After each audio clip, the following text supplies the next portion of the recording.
One person is dead after a rollover crash in Ogden. According to police, this unfolded around 5:45 when a Honda Pilot turned into the path of a white SUV, causing it to roll over on westbound 31st Street, approaching the on-ramp to Interstate 15. Now, police say one of the 5 people in the SUV was pronounced dead at the scene, with the other 4 sustaining serious or minor injuries. 4 people were inside the Honda Pilot, but only one person was taken to a hospital with minor injuries. Police say this crash is still under investigation. And a sad update this evening on the teen hit by a car while riding a 4-wheeler near the Summit County community of Echo Thursday night. 14-year-old Xander Jones was pronounced dead today at Primary Children's Hospital, where he had been in critical condition since that accident. According to the Summit County Sheriff's Office, Jones was struck by a pickup truck after he stopped on the side of Echo Road while riding with a friend.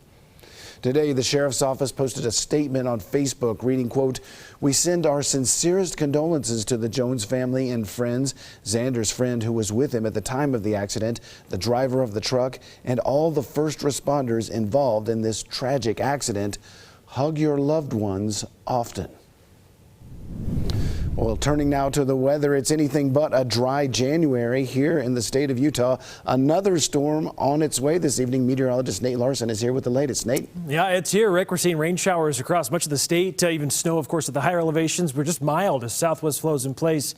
So we're seeing the liquid form of it, at least along the Wasatch Front. Let's kind of walk you through some of the system and what we're expecting to see. So a warm front moving through this evening. You see that in satellite and radar. Again, much of the state now experiencing some form of precipitation as well. You can see from the southern, central, and even here along the northern end as well. Core of the storm system well to the north and west of us, but again, all that moisture, it's tapped into yet again subtropical air mass, and so it's a bit of an atmospheric river event. Should pack a good punch for our mountain areas. Zooming in a little bit closer, you can see with storm tracker radar, again, much of southern or southwestern portions of Utah seeing rain in the lower elevations, high elevations seeing snow. We do have winter storm warnings and winter weather advisories that have been issued for the high country of Utah. Lower elevations haven't had any warnings issued, but we're expecting mainly rain. Now seeing showers along the Wasatch Front. Again, mountain areas seeing some snowfall. So plan on deteriorating travel conditions up in the higher elevations. Of course, it is already late this evening. Hopefully there's not too many people heading out and about, but we're going to continue to see active weather overnight into tomorrow morning. Might even see some of the rain switch over to snow along the Wasatch Front early Sunday before it fizzles out into the afternoon. So plan on, again, feet of snow possibly in the mountain areas. We'll break down the winter storm warnings that have been issued. I'll have all the details coming up with my full forecast. Rick? Okay, thank you very much, Nate. Well, as the Taliban continues to put additional restrictions on women in Afghanistan, there's a growing global movement to support women's rights. Today, Utahns got involved at a rally held at Salt Lake City's Washington Square Park. ABC4's Jared Jatanini has more. Women and girls living in Afghanistan continue to face challenges as Taliban authorities impose rules threatening their rights and freedoms. Now, we spoke to refugees here in Utah whose families still live there, and their hearts are breaking for them. Today I'm here to support my sisters. Mohammed Rafi came to Utah 9 years ago before the U.S. pulled troops out of Afghanistan and the Taliban regained control, imposing harsher restrictions on women. Dozens of people showed up to Washington Square Park in Salt Lake City, a group called Let Afghan Girls Learn, voicing concern. We want to be the voice of those women, those girls who cannot raise their voice inside of Afghanistan.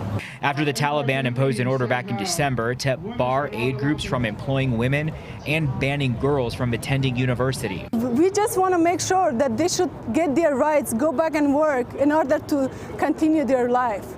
We want to unite women who believe in freedom, who believe that in women's rights, in human rights. They don't need anything more than their basic rights. They want their freedom. According to national numbers, back in February 2022, more than 60,000 Afghan refugees settled in the U.S. And according to the state, 900 of those refugees came to Utah. Thanks to the people of Utah who are supporting me, the loving community, that they help me, they allow me to stand on my feet.